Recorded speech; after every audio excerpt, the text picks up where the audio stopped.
Well, distinguished guests, excellencies, we've come to the final whistle, I want to say, of our journey today. Let's please all rise, put our hands together to welcome on stage our excellencies here today, please. A big round of applause for our presidents. Please come and join me on the stage.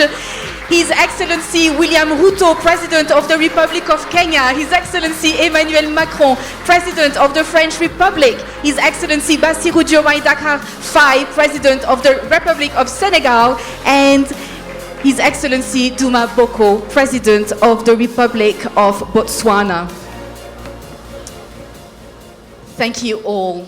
Thank you all. You may seat, please. And I really want us to take just a few seconds to realize what's happening on the stage. We have not one, not two, but 4 heads of state here on the stage, pledging to make sports and football a real engine for the development of our beautiful continent.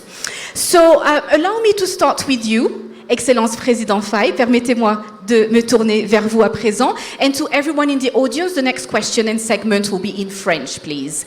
And of course, I would kindly ask you to remain silent, to pay attention to what our heads of state have to share with us today. Mesdames et messieurs, avant de procéder, je vous demanderai s'il vous plaît de bien vouloir rester silencieux afin qu'on puisse entendre ce que nos excellences ont à partager avec nous aujourd'hui. Alors, je vais me tourner vers vous, Excellence Président Faye. Donc, dans quelques mois, on l'a vu notamment sur nos écrans, eh bien, les regards du monde entier se tourneront vers Dakar pour les Jeux Olympiques de la jeunesse. Le premier événement olympique jamais organisé, il faut le rappeler, sur le sol africain. Alors, on a vu dans cette vidéo que le Sénégal se prépare, et il se prépare bien, mais j'aimerais l'entendre directement de vous, s'il vous plaît. Qu'est-ce que cela signifie pour tout jeune Africain, pas seulement pour un jeune Sénégalais, mais pour tous nos jeunes frères et sœurs qui sont à travers le monde et qui voient donc les anneaux olympiques qui vont se hisser au-dessus de Dakar. Et au-delà de l'événement, qu'est-ce qui restera? Quel héritage durable êtes-vous en train de construire? Merci beaucoup, madame. Je voudrais d'abord remercier le président Ruto pour son accueil et son hospitalité envers moi-même et ma délégation depuis notre arrivée. Le féliciter et féliciter le président Macron pour avoir initié ce panel autour du sport et du développement. Vous l'avez relevé, l'année 2026 a été pour le Sénégal une année spéciale. Nous l'avons quand même démarré avec un titre de champion d'Afrique. Que nous entendons.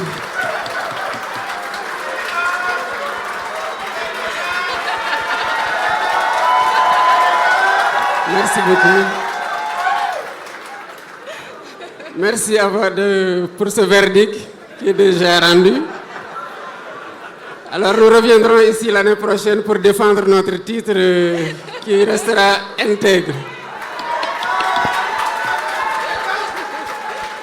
Alors, je dis que c'est une année spéciale pour nous parce que c'est l'année de la 2e étoile du Sénégal en football. C'est une année aussi au cours de laquelle nous avons fait des performances sportives majeures dans beaucoup de disciplines. Et cela, il faut le noter, est le fruit d'une politique sportive hardie et qui prend en compte toutes les dimensions du sport au niveau scolaire, au niveau universitaire, au niveau professionnel, au niveau amateur, pour les compétitions nationales comme pour les compétitions internationales. C'est une année aussi au cours de laquelle nous aurons l'honneur et le privilège d'accueillir les Jeux Olympiques de la jeunesse. C'est une première sur le continent africain et le Sénégal sera honoré d'être le premier pays à abriter une compétition d'une telle envergure. Bien évidemment, nous mesurons l'espoir qui pèse sur le Sénégal en tant que pays africain qui doit organiser un événement majeur de cette dimension, mais qui doit aussi l'accueillir. Dans notre démarche, nous disons que c'est l'Afrique qui accueille, mais c'est Dakar qui célèbre. Alors cette compétition, nous la voulons comme un cadre de partage des valeurs de l'olympisme qui sont faites autour de la fraternité, de la tolérance et de la paix. Et c'est ce que nous voulons partager au-delà de l'aspect sportif avec le monde. Évidemment, en termes d'impact, la compétition n'est pas encore arrivée, mais les investissements en matière de rénovation d'infrastructures sportives, de construction, et surtout par rapport à l'option que nous avons prise de les décentraliser au niveau des communes pour démocratiser la pratique sportive, va contribuer déjà à socialiser davantage, à renforcer la cohésion sociale et à permettre à ce que chacun puisse pratiquer le sport qu'il veut, où qu'il soit, à l'intérieur du pays. Donc sur le plan des impacts, nous pouvons déjà noter ça. Et aujourd'hui, les chantiers qui sont en train d'être menés, quand on prend les ouvriers, on prend ceux qui ont en charge l'encadrement, c'est près de 132 000 personnes qui sont déjà mobilisées. Et sur l'héritage, donc, on aura un héritage infrastructurel, mais aussi un héritage par rapport à un savoir-faire qui sera acquis en collaboration avec l'ensemble des partenariats que nous avons noués autour de l'organisation de cet événement. Et j'en profite pour remercier le président Macron pour leur parfaite collaboration dans l'organisation des JOJ sur le volet sécuritaire et sur d'autres plans. Alors, nous appelons toutes les populations africaines, particulièrement les jeunes et les femmes, à venir accueillir cet événement africain, le célébrer à Dakar. Et j'en profite aussi pour inviter tout le monde à cette fête sportive africaine, mais aussi mondiale, et dire que réaffirmer notre engagement à abriter le deuxième sommet, après celui de Paris en 2024, le sommet sur le financement durable du sport. Et ce sera à Dakar, en prélude des JOJ 2026. Merci beaucoup, Excellence. Jeff, tous les yeux seront rivés vers le pays de la Teranga. Merci beaucoup de votre contribution. Allow me to speak in English now again, to turn to you, Excellency President Boko. So you've stepped into leadership at a time when the world is looking at Botswana as a hub for innovation and stability. We know that sport is a massive soft power tool. And so can you tell us, how can your country use its success on the track, I want to say, to unlock new off-field opportunities as well for our youth and our communities? Well, thank you very much. Let me begin by acknowledging His Excellency the President of Kenya and the host of the summit, recognize President Macron, co-host, recognize my good friend and brother, Diomaye Faye, President of the Republic of Senegal. How I wish this were a relay race, because then we would deploy the blistering pace, the vitality of the Republic of Botswana, the champions. But let me thank all of my colleagues here for being here, and thank President Ruto for his hospitality and generosity since we arrived here. Africa stands at a defining moment. We recognize across our continent that sport is no longer merely a recreational activity or entertainment platform.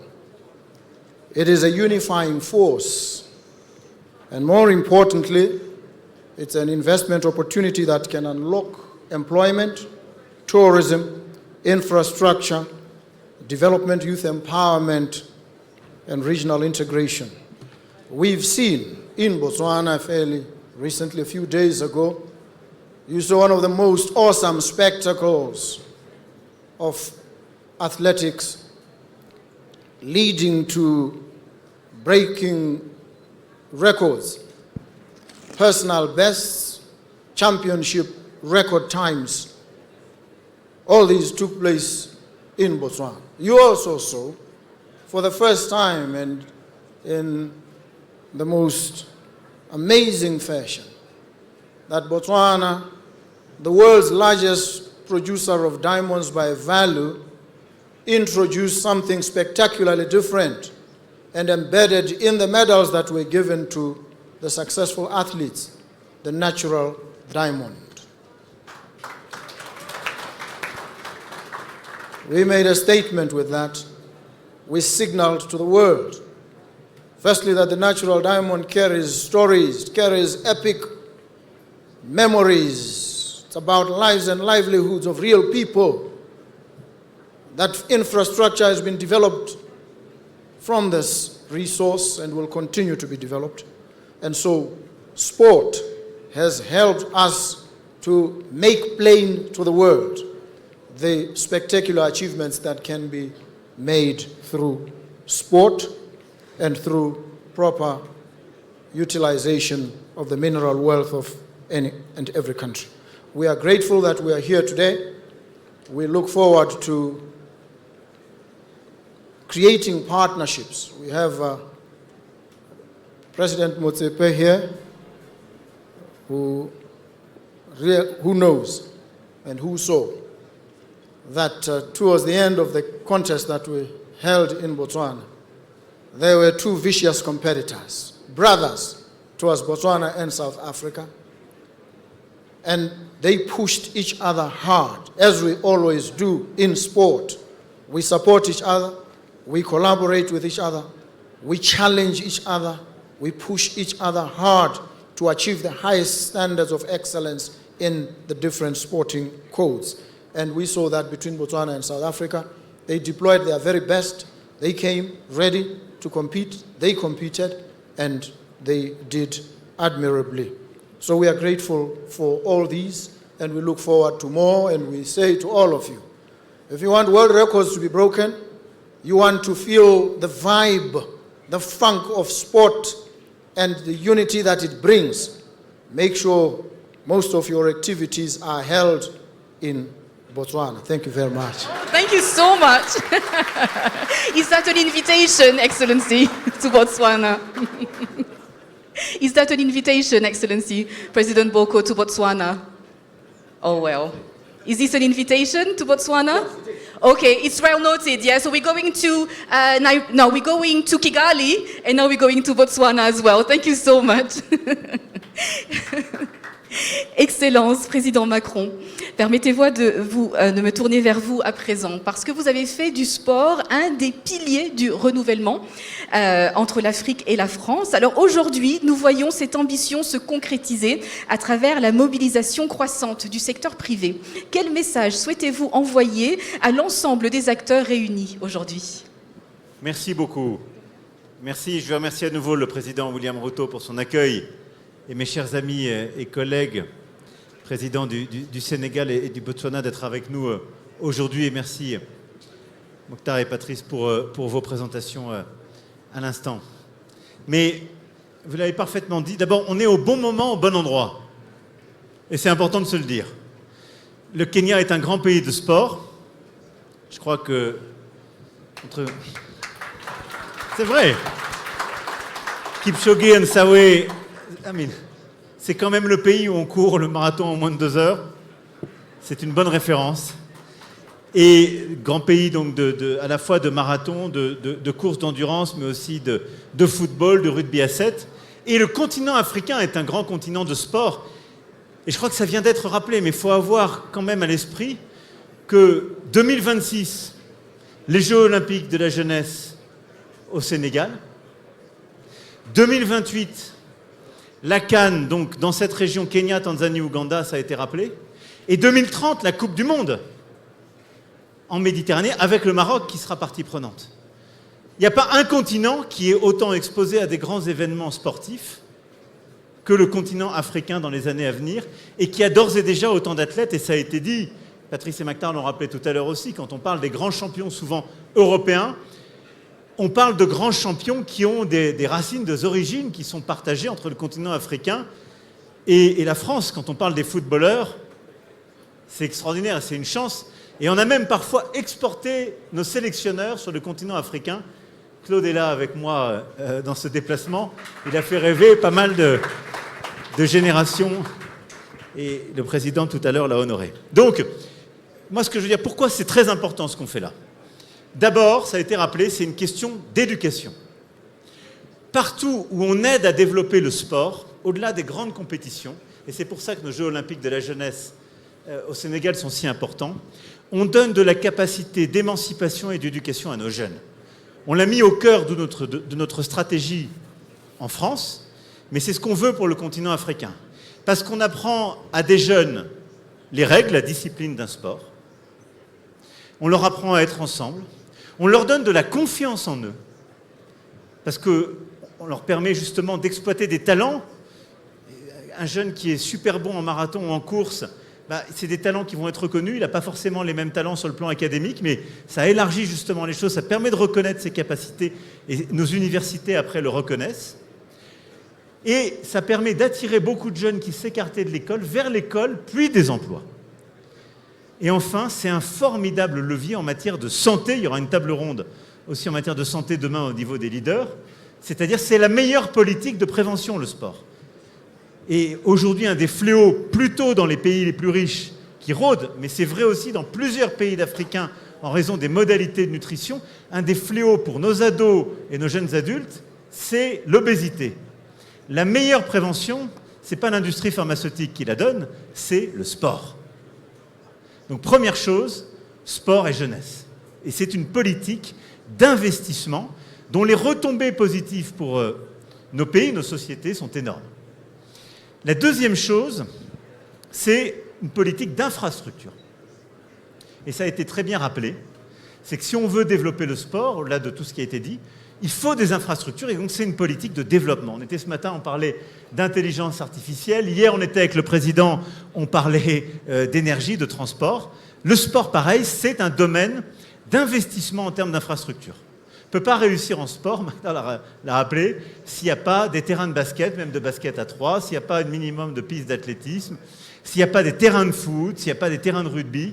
Et donc, c'est un formidable levier d'investissement pour le continent africain et ses partenaires, parce qu'il y a besoin de ces investissements-là et de le faire avec les grandes fédérations. Et donc, en effet, on a lancé, Magda l'a appelé il y a quelques années avec l'Agence française de développement, l'AFD, une grande politique d'investissement sportif. On a eu plus de 400 projets qui ont été développés par l'AFD dans 50 pays. On a notre nouveau patron de l'AFD qui est là à nos côtés, M. Le Courtier, et on le remercie. Et je veux rendre hommage aussi à son prédécesseur, Rémi Rioux, qui a porté cette politique pendant les 8 dernières années avec beaucoup de force, qu'il a fait avec Mactar et ses équipes et donc la Banque mondiale, et qu'il a fait aussi avec les grandes fédérations internationales. C'était assez innovant, et je me rappelle, il y a 8 ans, un peu après Ouagadougou, on s'est retrouvés à l'Élysée avec la FIFA, avec la NBA, avec la FIBA, les grandes fédérations, surtout basket, foot, mais on avait aussi athlé, la NBA, et on a lancé ce programme. Et de Kigali à Libreville, à travers tout le continent, on a créé ces terrains. Et donc on a investi des centaines de millions d'euros dans ces infrastructures et ces programmes. On l'a fait avec le groupe Orange, Sonatel, Heliosport, Win-Win Afrique, etc., etc. Beaucoup de groupes, plus ceux que Mactar a rappelés, qui nous ont permis de développer tout ça et qu'on a accroché avec la formation justement de nos jeunes.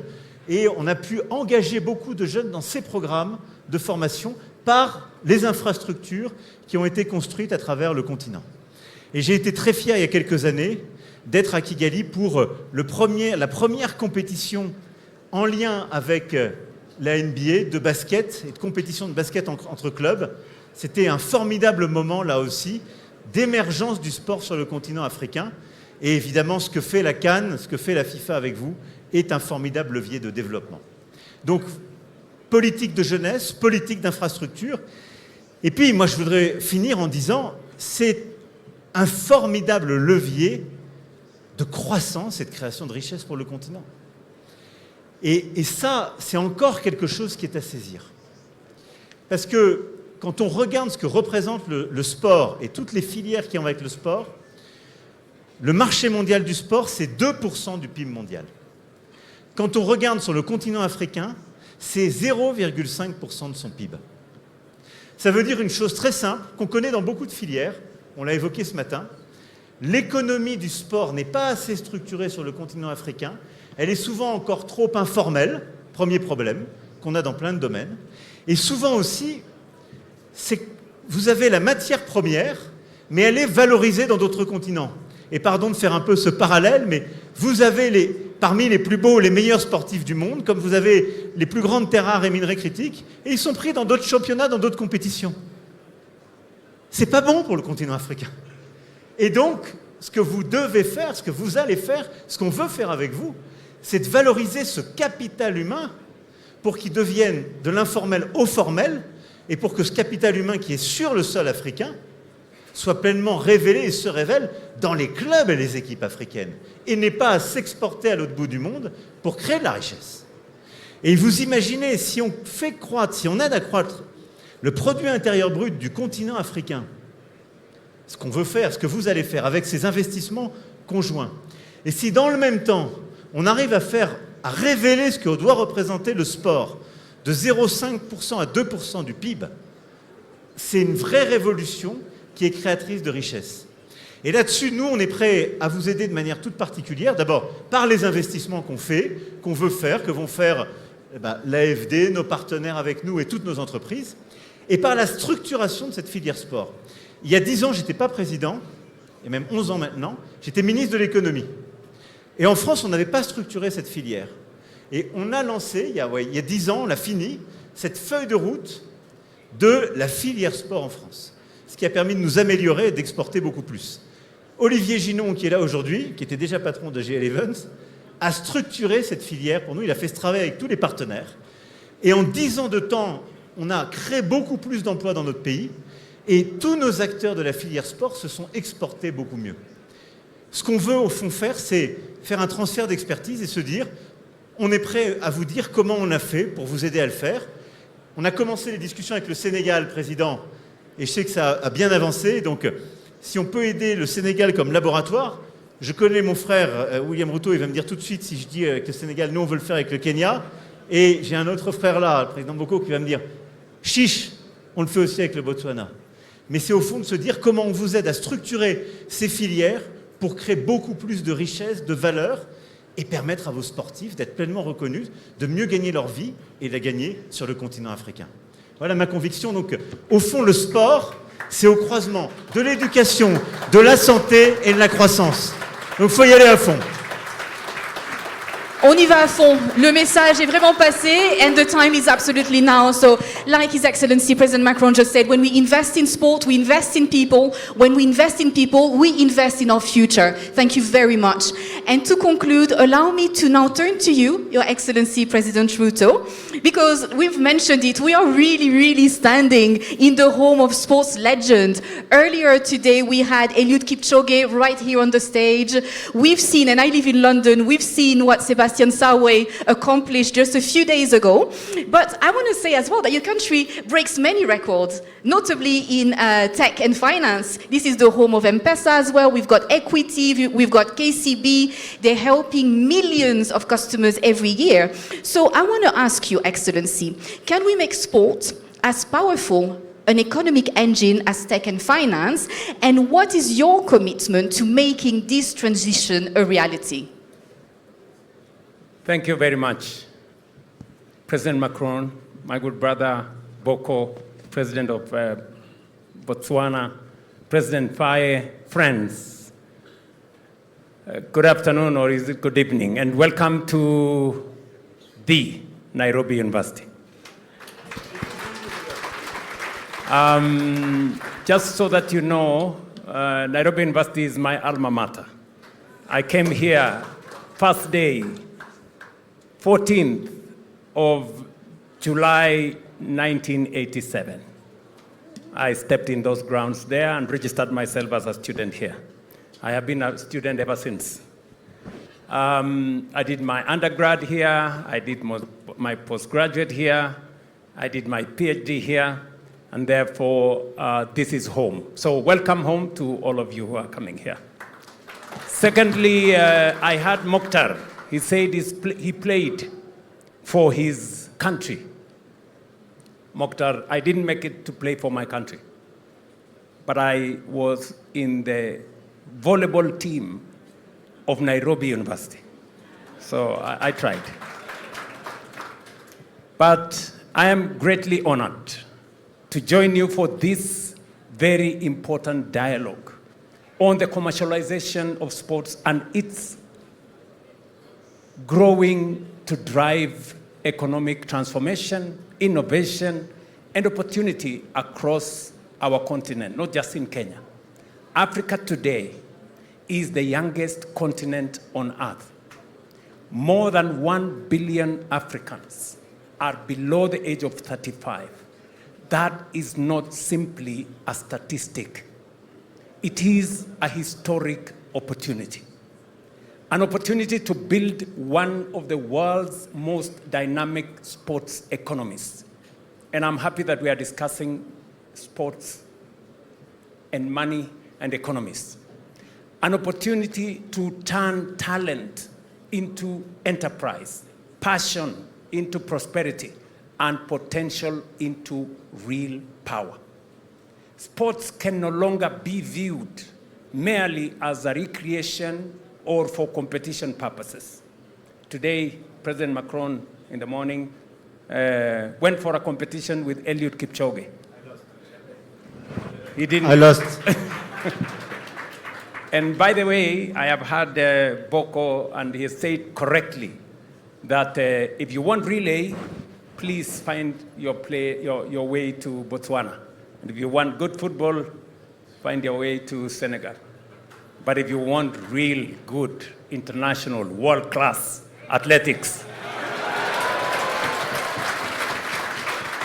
this is the place where history is made.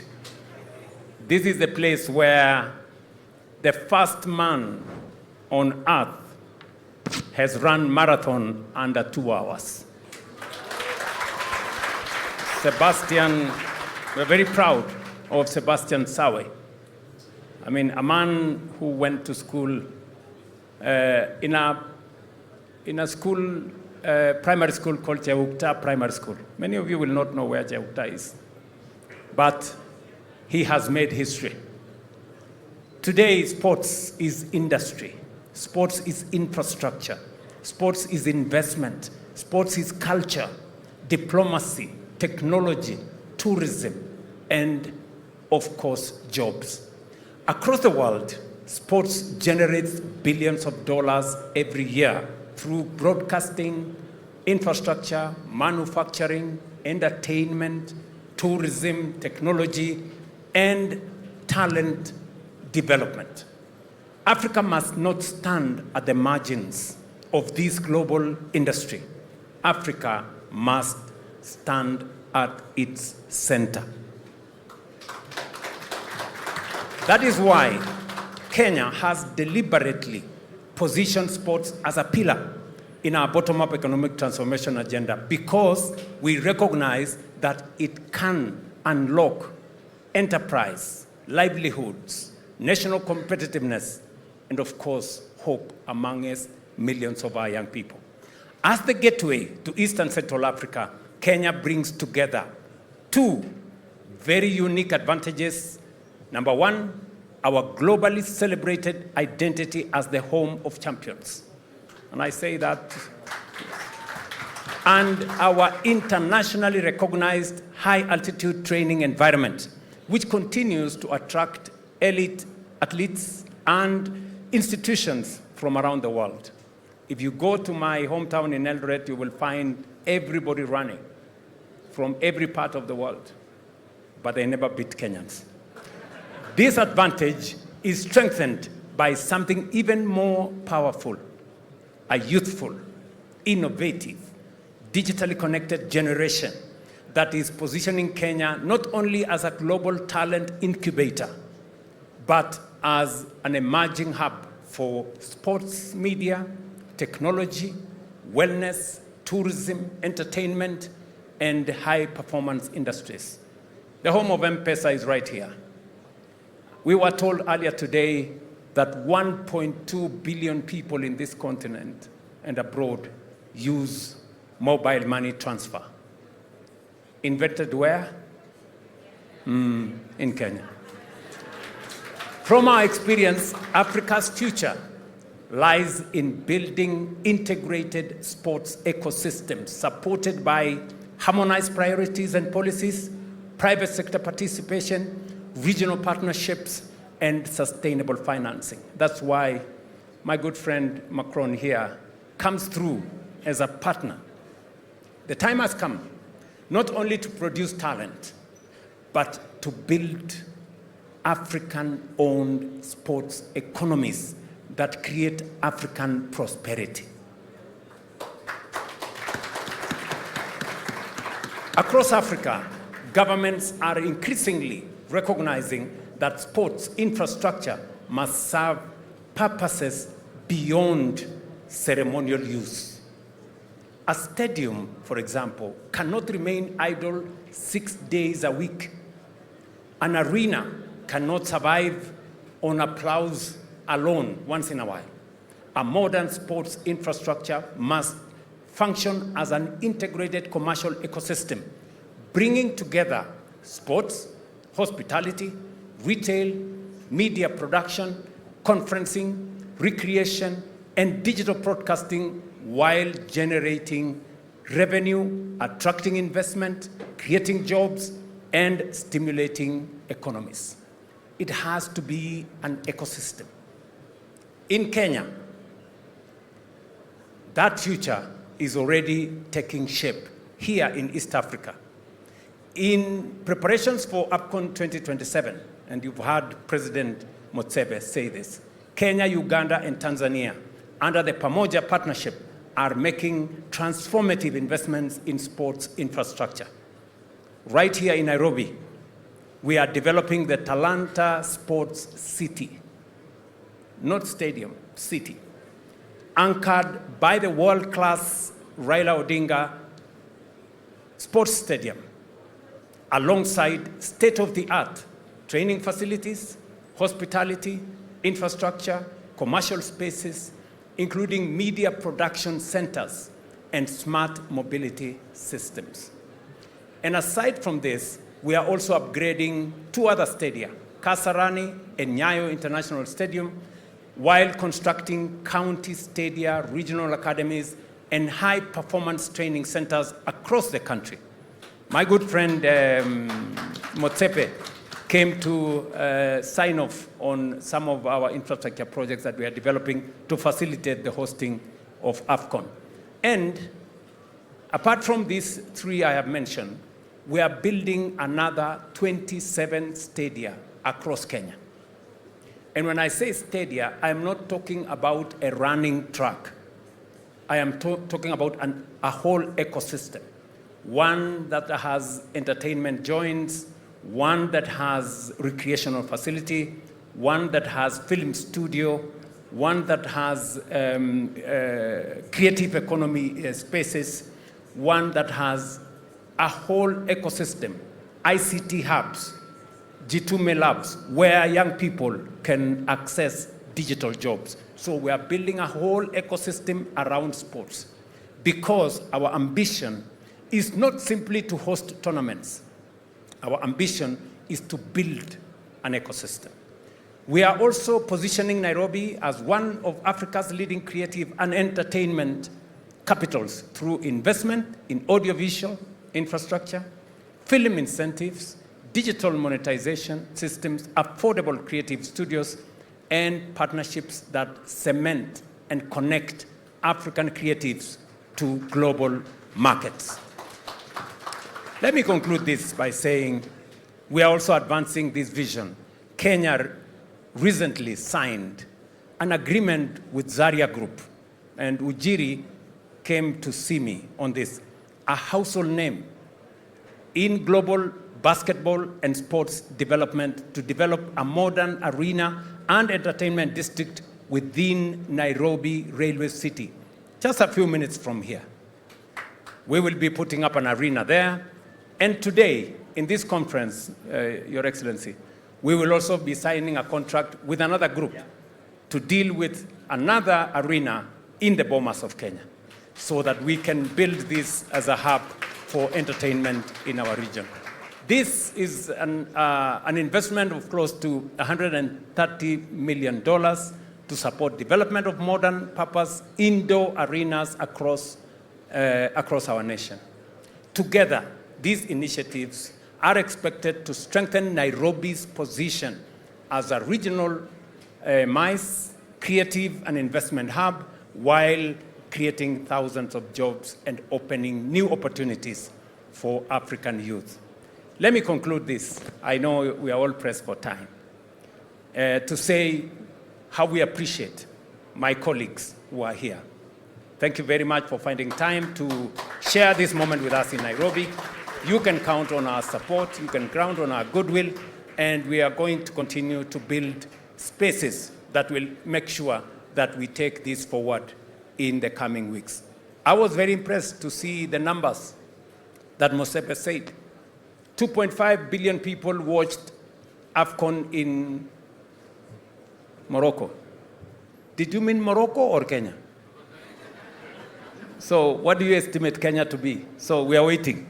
6.9, 6.1 billion, 0.2 billion, digital followers. So we are looking forward to that next year, right here in Nairobi, as we share the moment with our sister countries, Tanzania and Uganda. Thank you very much.